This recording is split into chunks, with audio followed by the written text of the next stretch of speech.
भाजप आमदार तानाजी मुटकुळे यांनी खळबळ उडवून दिली। विधानसभा निवडणुकीत अजित पवार यांच्या राष्ट्रवादीने एकनाथ शिंदेंच्या शिवसेनेनं एकही मत दिलं नसल्याचा दावा मुटकुळेंनी केलाय। आपण केवळ भाजपच्या ताकदीवर निवडून आलो असं ते म्हणाले। पालिका निवडणुकीच्या पार्श्वभूमीवर महायुतीमधील हे नेते दोस्तीत कुस्ती करत असल्याचं चित्र आहे।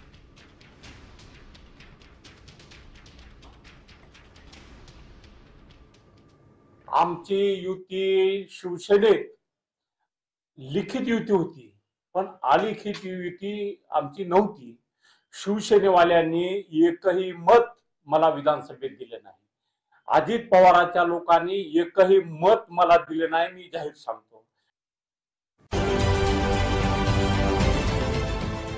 देश विदेशातील प्रत्येक घडामोडींचे लाईव्ह अपडेट मिळवण्यासाठी आता साम टीव्हीच्या सर्व सोशल मीडिया प्लॅटफॉर्मला लाईक, फॉलो आणि सबस्क्राईब करा।